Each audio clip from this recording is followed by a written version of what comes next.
Navbatdagi obyektimiz Surxondaryo viloyati Sho'rchi tumanida. Assalomu alaykum qadrli ijtimoiy tarmoq foydalanuvchilari, bizning kuzatuvga obunachilar. Navbatdagi obyektimizni video obzor qilib tushuntirishga harakat qilamiz. Qisqacha video rolik qilib zinapoyamiz zigzag ko'rinishda, tag qismi ham zinali bo'ladi. Balandligi 14 dan 18 ta stupenka 265. Zinapoyamiz eng tor joyi o'rtasi bo'ladi. O'rtasi tor joyining razmeri esa 120, eng keng joyi esa 140 bo'ladi. Birinchi, ikkinchi stupenkasi dumaloq ko'rinishda bo'ladi oldi. Zinapoyamiz o'zini esa yondan ko'rinishi esa kamonga o'xshab turadi. Shu yondan ko'rinishi esa kamonga o'xshab turadi shunaqa bo'lib. Bunisini esa qoni burchagidagi bitta plitani yarmini olib tashlaymizda, bu burchagiga qaratib aylana qilib olib tushamiz bu yoqqa qaratib. Ustamiz mana o'zi chizishni boshladilar. Horma usta. Tatchamsizmi? Yo'q. Ko'pakalarni kiyib sovuqmi? Ha. Usta razmerlariga nima deysiz? Javob razmerlariga? Ish qing'ir qiyshiqligigacha. Yo'q, hammasiga.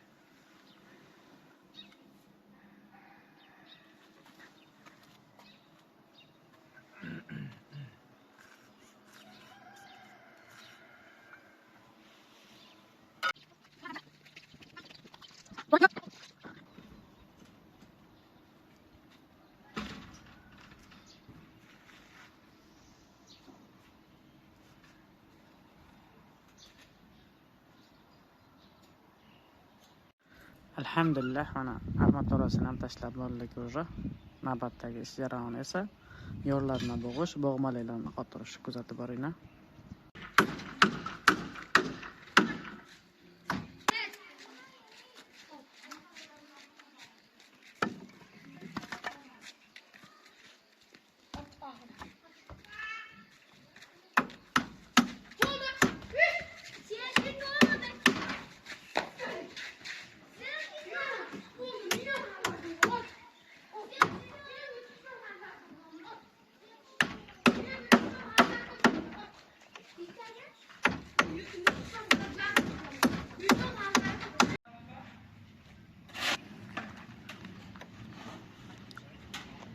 Usta hormang.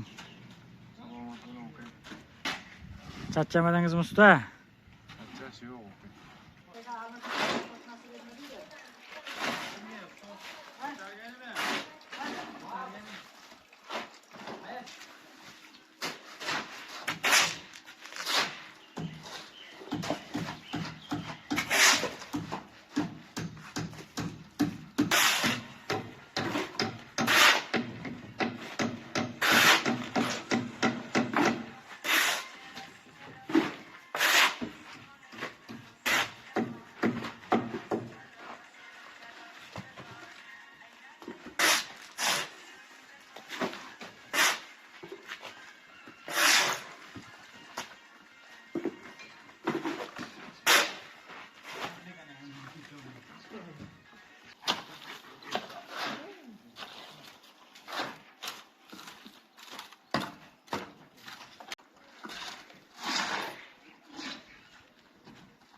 Alhamdulillah, mana navbatdagi zinapoyamizni ham betonini quyib bo'ldik.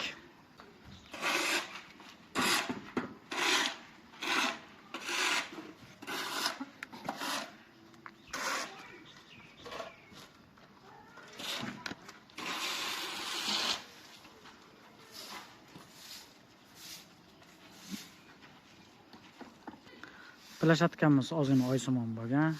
o'rtasi aytganimdek juda torligini hisobiga, mana bu chiqqani hisobiga juda chiroyli chiqqan zinapoya. Zinamizni tagi qismi tepasiga o'xshab zigzag, ya'ni zerkalniy zinapoya ko'rinishi tag tomoni ham.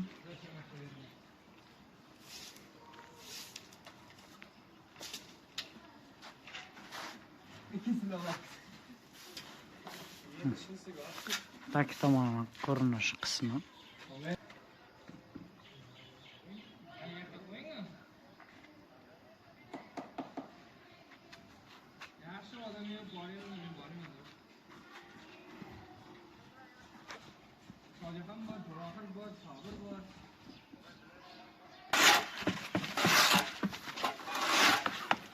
Ustamiz Fathiddin. Usta horma endi, charchamasdan. Esanamo tugatib oldingizmi? Ha, tugatib oldim. Usta, buni gashti nima deydi? Zinapoyani mana oxirsini tekislisiz, xudo xolasa ikkita pog'ona qilib qo'yoqdagi usta. Buni gashti endi aka. Shoxini tekshiraveringiz, u yerga mana deb pulni jaraq sanab bersa, ashaydi gashti aka. Ha? Ha. U pullarni el ishlatganda maza qilsangiz kerak, ha? Ha, maza. Qo'llaringiz dard ko'rmasin. Ha, Chachamani ishlaringizga omad, sog' bo'linglar, salomat bo'linglar, hurmatli obunachilar.